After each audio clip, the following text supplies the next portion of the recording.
ডাকসু নির্বাচনে কেন কি হয়েছে এটা কিন্তু বিশ্লেষণের ব্যাপার, এবং সেটা বোধহয় আপনারা বুঝতে পেরেছেন। এটা আমি এই মুহূর্তে এখানে ওইভাবে খোলসা করে বলছি না। এখানে আমাদের পতিত সরকারের সঙ্গে যাদের যোগসাজশ ছিল তারা এখানে মেইন ভূমিকা পালন করেছে, যে কারণে আমাদের বিএনপির যে ছাত্র দলের যে ছেলে যারা অংশগ্রহণ করেছে তাদের এই যে ভরাডুবিটা যে ইয়েটা হয়েছে, এটার কারণই হলো এখনও স্বৈর সরকারের দোসররা আমাদের পাশে রয়ে গেছে।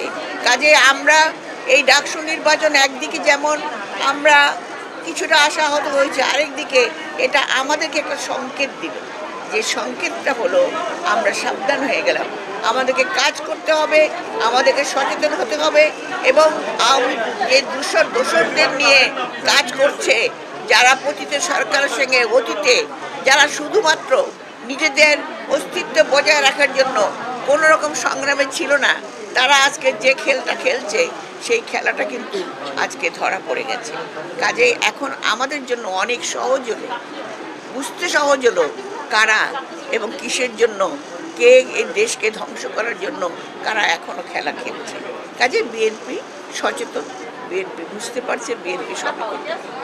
জাতীয়তাবাদী মহিলা দলের ৪৭তম প্রতিষ্ঠা বার্ষিকী, সেই উপলক্ষে আজকে বরিশাল উত্তর জেলা আজকের এই আলোচনা সভার আয়োজন করেছে। আপনারা দেখেছেন, কারণ বাংলাদেশের জাতীয়তাবাদী মহিলা দল বাংলাদেশের মানে বিএনপির পাশাপাশি একটা বৃহত্তম একটা দল, যারা কিনা এই সংগঠন এখানে প্রচুর মহিলা বাংলাদেশের সত্যিকার অর্থে মহিলাদের মাধ্যমে আমাদের জাতীয়তাবাদী দর্শন যেমন ঘরে ঘরে পৌঁছেছে।